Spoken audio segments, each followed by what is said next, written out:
Gilliard. I got so much more.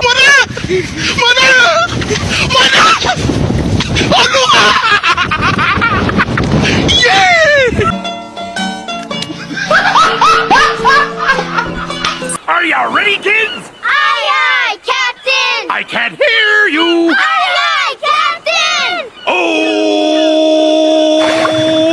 Fucking design on right now. Break it down, bring it back, make it clap. I got 3 old thoughts, new block, where that thing. Bitches on my line, and you know Assalamualaikum warahmatullahi wabarakatuh. Perkenalkan, nama saya Rangga Luzi Setiawan dari kelas 12 IPA 3. Sini saya akan menjelaskan perlindungan dan penegakan hukum di Indonesia. Nah, sebelumnya apa sih perlindungan dan penegakan hukum di Indonesia itu? A few moments later. Menurut Adi Hamzah, perlindungan hukum dimaknai sebagai daya upaya yang dilakukan secara sadar oleh setiap orang maupun lembaga pemerintah dan swasta yang bertujuan mengusahakan pengamanan, penguasaan, dan pemenuhan kesejahteraan hidup sesuai dengan hak-hak asasi yang ada. Nah, dengan kata lain, hukum memberikan perlindungan kepada manusia dalam memenuhi berbagai macam kepentingannya, dengan syarat manusia juga harus melindungi kepentingan orang lain. Nah, selanjutnya ada pun perlindungan dan penegakan hukum yang sangat penting dilakukan karena dapat mewujudkan hal-hal berikut ini.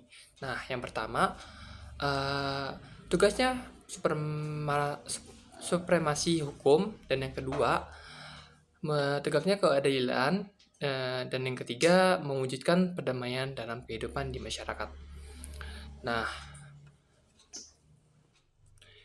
Nah, di sini akan saya jelaskan juga apa sih tegaknya supremasi hukum.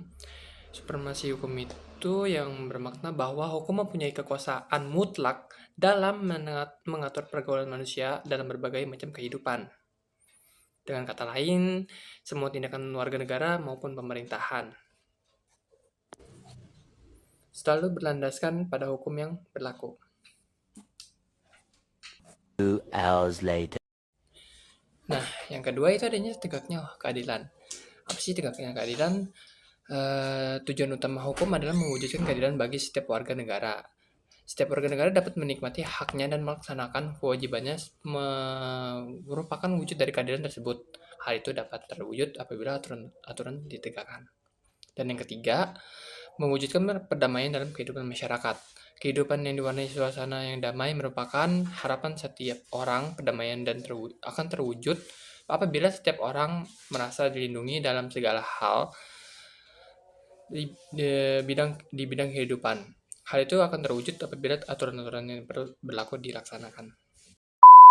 Ada juga loh lembaga penegak hukum dalam menjamin keadilan dan kedamaian di Indonesia. Apa sih? Nah, apa aja sih perannya tersebut? Yaitu yang pertama, peran Kepolisian Republik Indonesia, dan yang kedua, peran Kejaksaan Republik Indonesia, yang ketiga, peran hakim sebagai pelaksana kekuasaan kehakiman, dan yang keempat, peran advokat dalam penegakan hukum, dan yang terakhir, yang kelima, peran Komisi Pemberantasan Korupsi atau yang disebut KPK. Nah, yang pertama, peran Kepolisian Republik Indonesia atau Polri. Nah, tentunya peran ini yang mereka tampilkan bermacam-macam, seperti mengatur lalu lintas, seperti memerintah gerakan-gerakan terorisme, mencegah penyalahgunaan narkoba, dan sebagainya. Nah, Kepolisian Republik Indonesia atau yang sering disingkat Polri merupakan lembaga negara yang berperan dalam memelihara keamanan, ketertiban, pengayoman, dan pelayanan kepada masyarakat dalam rangka terpeliharanya keamanan dalam negeri. Nah, yang kedua, peran Kejaksaan Republik Indonesia. Apa sih Kejaksaan Republik Indonesia itu?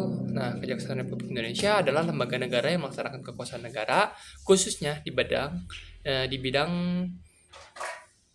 penuntutan. Adapun yang menjadi tugas dan wewenang kejaksaan dikelompokkan menjadi 3 bidang, yaitu bidang pidana, dan yang kedua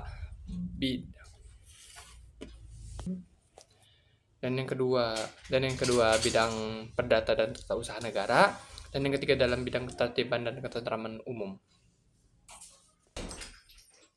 Nah, yang ketiga, peran hakim sebagai pelaksana kekuasaan kehakiman. Apa sih peran hakim itu? Di Indonesia, perwujudan kekuasaan kehakiman diatur sepenuhnya dalam Undang-Undang RI Nomor 48 Tahun 2009 tentang kekuasaan kehakiman, yang merupakan penyempurnaan dari Undang-Undang RI Nomor 4 Tahun 2004 tentang kekuasaan kehakiman. Berdasarkan undang-undang tersebut, kekuasaan kehakiman di Indonesia dilakukan oleh Mahkamah Agung. Nah, yang keempat, peran advokat dalam penegak hukum. Advokat adalah orang yang berprofesi memberi hukum, baik di dalam maupun di luar pengadilan. Jasa hukum yang diberikan berupa memberikan konsultasi hukum, bantuan hukum, menjalankan kuasa, mewakili, membela, mendampingi, dan melakukan tindakan hukum.